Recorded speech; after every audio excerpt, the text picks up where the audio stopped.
তো আজকে আমরা একটা ভিডিও দেখব, সেটা হচ্ছে শাকিব খান ভার্সেস আফরান নিশো ভার্সেস শিয়াম আহমেদ। তো ব্যাপারটা হচ্ছে এই তিনজনের মধ্যে কম্প্যারিজন কি? আই ডোন্ট থিঙ্ক এটা কোনো কম্প্যারিজন হবে, কারণ শাকিব খান কয়েক যুগ ধরে বাংলাদেশের চলচ্চিত্রে হিট, এবং আফরান নিশো, শিয়ান আহমেদ এগুলো হচ্ছে অনেক পরে আসা নাম। তো তুলনা তো কোনোভাবেই হয় না। তো চলো জানা যাক তিনজনের বিষয়ে এবং কোন জায়গায় এখানে তারা কম্পারিজন করেছে ভিডিওটাতে, অ্যান্ড কেরিয়ারের শুরু কি, টার্নিং পয়েন্ট কি, এই সমস্ত বিষয়ে। তো চলো ভিডিওটা আশা করি খুব ইন্টারেস্টিং হবে, একসাথে দেখা যাক, তারপর আমাদের ভিউজ আমরা শেয়ার করব।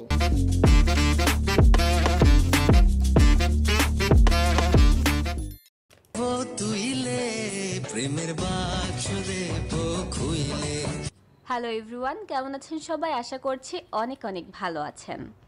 আজকের এই ভিডিওতে আমরা এমন তিনজনকে দেখব যারা কিনা এই ঈদে সর্বোচ্চ ব্যবসা সফল চলচ্চিত্রটিতে একসাথে রয়েছেন। শাকিব খান, সিয়াম এবং আফরান নিশোর জীবনের প্রথম ছবি এবং তাদের জীবনের টার্নিং পয়েন্ট এবং তাদের জীবনের বর্তমানের প্রজেক্টগুলো নিয়ে থাকছে আজকের এই ভিডিওটি। আজ তো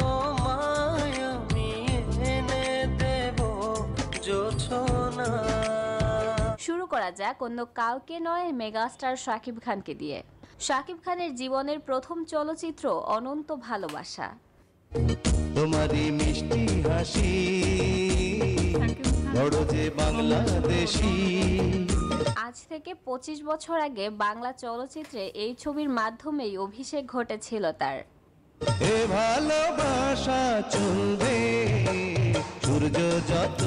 আচ্ছা, আগের দিন আমি একটা জিনিস জানলাম, যে আমি ভাবতাম যে এত লো কোয়ালিটি কেন বাংলাদেশের ছবিগুলো, তারপরে যে জানলাম যে এগুলো হচ্ছে অনেক লোভাবেই তখনকার দিনে বের করেছিল, কিন্তু শ্যুট হয়েছিল হাই কোয়ালিটিতেই।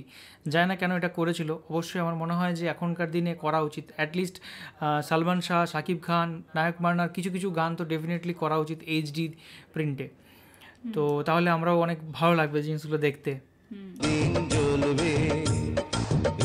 এরপর করেছেন একের পর এক চলচ্চিত্র যেগুলো পেয়েছে দর্শকের ভালোবাসা, কিন্তু তার জীবনে হঠাৎ করে যে ছবির মাধ্যমে টার্নিং পয়েন্ট আসে সেটি হচ্ছে তার প্রিয়া আমার প্রিয়া মুভিটি।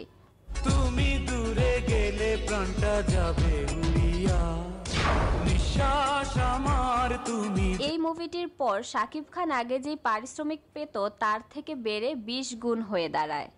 আমি যে তোমারই প্রেমেতে পড়েছি, আমি যে প্রেমেরই। শাকিব খানের যেভাবে পারিশ্রমিক বাড়ছিল তা দেখে স্বয়ং মান্না নিজেই অবাক হয়েছিল।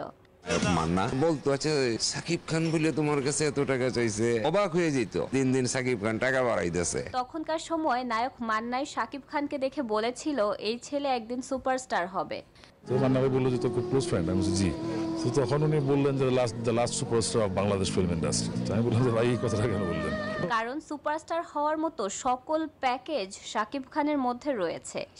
সকাল ভালো লাগে না, বিকেল ভালো লাগে না, রাত্রি ভালো লাগে না, সেটা তিনি অনেক আগেই বুঝেছিলেন। শাকিব খানের জীবনের দ্বিতীয় টার্নিং পয়েন্ট কিংবা তার জীবনের সেকেন্ড ইনিংস বলা হয় তার প্রিয়তমা মুভিটিকে। যতনে তোমাকে রেখে এই মনে লুকিয়ে ভালোবেসে বেসে যাব। এবং শাকিব খানের বর্তমানে সর্বশেষ মুক্তিপ্রাপ্ত মুভিটি হচ্ছে তাণ্ডব মুভিটি। এরপর ঘুরে আসা যাক চিত্রনায়ক সিয়াম আহমেদের কাছ থেকে।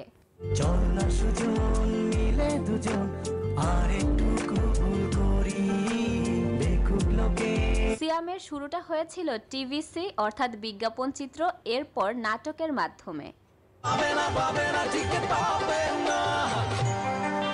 অভাগা যেদিকে চায় টিকিটও ফুরায়ে যায়। এই রে সিয়ামের জীবনে তার প্রথম চলচ্চিত্র ছিল পোড়ামন 2 মুভিটি।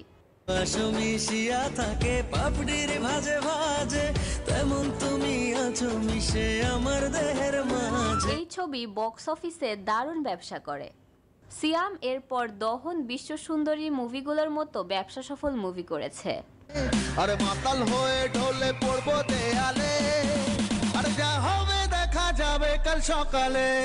এরপর সিয়ামের ক্যারিয়ারে কিছুটা ভাটা দেখা গেলেও তার জীবনের সেকেন্ড টার্নিং পয়েন্ট আসে তার জঙ্গলি ছবিটির মাধ্যমে।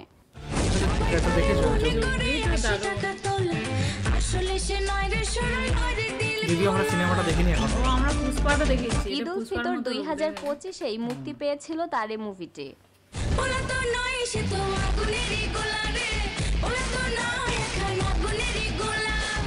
বর্তমানে সিয়াম আহমেদের সর্বশেষ কাজ হচ্ছে তাণ্ডব মুভিটিতে তার একটি স্পেশাল ক্যামিও, যেটিতে তার লুকও প্রশংসিত হয়েছে অনেক।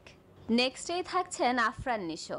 নাটকের খুবই জনপ্রিয় মুখ হচ্ছেন আফরান নিশো। একসময় তো তাকে সব নাটকেই বাংলা নাটকের বস বলা হতো। নিশো ফ্যানরা তাকে এখনো বস বলেই সম্বোধন করেন। আমরা দুজন দুজনারই প্রেমের দুনিয়ায় তুমি ছুঁয়ে দিলে হায় আমার কি যে হয়ে যায়। কিন্তু ছবিতে অভিষেকের পর নাটককে বিদায় জানিয়েছে আফরান নিশো। বড় পর্দায় আফরান নিশোর প্রথম অভিষেক ঘটে তার সুরঙ্গ মুভিটির মাধ্যমে। তোমার সঙ্গ পেলে কেন দেহ শিউরে এই সিনেমাটা দেখতে হবে, আশা করি খুব ভালো সিনেমা সবাই বলেছে। ঈদ উল ফিতর 2025-এই তার মুক্তি পেয়েছিল দাগি নামক আরও একটি চলচ্চিত্র। আমায় দিও একটুখানি ছুঁয়ে আমায় দিও একটুখানি মন। আফরান নিশোর ফ্যান বেজ অনেক বড় থাকলেও নতুন এসেই শাকিব খানের সাথে তার রেষারেষি অনেকেই পছন্দ করেননি। কিন্তু বর্তমানে সকল ভুল বোঝাবুঝির অবসান ঘটেছে। নিশোকে দেখা গিয়েছে শাকিব খানের তাণ্ডব মুভিটিতে স্পেশাল ক্যামিও দিতে। দর্শক, শাকিব খান তো শাকিব খানই, তিনি দি মেগাস্টার শাকিব খান। তার সাথে তুলনার জন্য নয়, তবে অনেকেই মনে করছেন শাকিব পরবর্তী সুপারস্টার হতে যাচ্ছেন আফরান নিশো এবং সিয়াম আহমেদ। তাদেরই তিনজনের ক্যারিয়ারের একটি সংক্ষিপ্ত সাম আপ করা হয়েছে। তো এখানে আমরা অনেক কিছু জানলাম শাকিব খানের সম্পর্কে, তো আমরা আগে জানতাম। আফরান নিশো এবং সিয়াম আহমেদের ব্যাপারে আমরা অনেক কিছু জানলাম এই ভিডিওটার মাধ্যমে। তাদের জীবনও কিভাবে শুরু হয়েছিল, তারা কিভাবে হিট করলো, প্রথম সিনেমাগুলো কি, এই জিনিসগুলো আমরা অনেক কিছু জানলাম। অ্যান্ড আফরান নিশো এবং সিয়াম আহমেদ এদের কোনো সিনেমা সত্যি কথা বলতে আমার দেখা হয়নি। আমি আফরান নিশোর নাটক দেখেছি, অ্যান্ড সিয়াম আহমেদের আমি ট্রেলারটা দেখেছি, আমরা জঙ্গলিটা দেখেছি, সিয়াম আহমেদের ট্রেলারটা দেখেছি আমরা, কিন্তু সিনেমা সেরকমভাবে দেখা হয়নি। তো তোমার কি মনে হলো এটা ভিডিওটা দেখে? হ্যাঁ, আমারও দেখে খুব ভালো লাগলো। সাকিব খান, আফরান নিশো আর সিয়াম আহমেদের আমরা কিছুটা বুঝতে পারলাম। আমরা সাকিব খানের অনেক ভিডিও দেখেছি, অনেক ভিডিও বলতে অনেক সিনেমা দেখেছি। সাকিব খানকে আমরা খুব ভালোভাবে চিনে গেছি। আর আফরান নিশো নামটাও আমাদের খুব পরিচিত। আফরান নিশোর আমরা অনেকগুলো নাটক দেখেছি, কিন্তু আফরান নিশোর সেরকম ভাবে কোনো অভিনয় দেখা হয়নি। আর সিয়াম আহমেদ সুরঙ্গটা আমাদের দেখার ইচ্ছা আছে, সুরঙ্গটা দেখার ইচ্ছে আছে। আমরা ট্রেলারটা দেখেছি, কিন্তু পুরো সিনেমাটা আমাদের দেখা হয়নি। আর সিয়াম আহমেদের যে জঙ্গলি, ওই ট্রেলারটাও আমরা দেখেছি। আর সিয়াম আহমেদের গানগুলো শুনেছি, কিন্তু সাকিব খানের সিনেমার মতো এত দেখা হয়নি। আর এখানে আমার মনে হয় যে সাকিব খান সত্যিই এখন একটা টপ জায়গায় আছে। সাকিব খানের এখন অনেক নতুন নতুন মুভি বেরিয়ে গেছে। এই দুজনের থেকে সাকিব খান সব থেকে আগে। তারপরে যে আফরান নিশো, সিয়াম আহমেদ, তাদেরও অভিনয় খুব সুন্দর, দেখে খুব ভালো লাগলো। তারাও যদি সাকিব খানের মতো এরকম একটা যে জেদ নিয়ে যে আমরাও এগিয়ে যাব, তাহলে তারাও এগিয়ে যাবেন, কারণ তাদের মধ্যেও অভিনয় দক্ষতা আছে। একদমই। তবে কম্প্যারিজন করাটা কোনোদিনও উচিত নয়। তার কারণটা হচ্ছে সাকিব খান আজকে মেগা স্টার, তিনি 25 বছর ধরে ইন্ডাস্ট্রিতে আছেন। আর এনারা সবাই হচ্ছেন স্টার, তারকা। হ্যাঁ, ম্যাক্সিমাম সুপারস্টার হওয়া যেতে পারে, কিন্তু মেগা স্টার একটা অনেক বড়, যারা অনেক বছর ধরে সিনেমাতে ইন্ডাস্ট্রিকে রাজ করছেন, তিনি নিজেই একজন ইন্ডাস্ট্রি, তখন সেখানে হচ্ছে মেগা স্টার তাকে বলা হয়।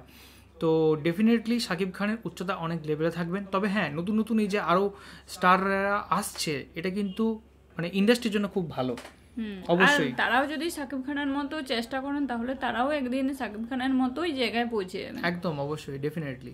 আর আপনার কিরকম মনে হলো এই ভিডিওটা দেখে অবশ্যই কমেন্ট করুন। এবং প্রত্যেক জনের একটা বেস্ট সিনেমা, আমরা 3টা সিনেমা তো দেখে নিয়েছি অলরেডি শাকিব খানের, আর বাদবাকি আফরান নিশো এবং সিয়াম আহমেদের কোন নাটক বা কোন সিনেমাটা অবশ্যই দেখা উচিত বা আপনার সবচেয়ে বেশি ভালো লেগেছে, সেটা কমেন্ট করে অবশ্যই জানান। ওকে, তো এখনকার মতো এই পর্যন্তই, দেখা হবে পরবর্তী ভিডিওতে। ততক্ষণের জন্য ভালো থাকুন, সুস্থ থাকুন, আর দেখতে থাকুন আমাদের চ্যানেল। টাটা।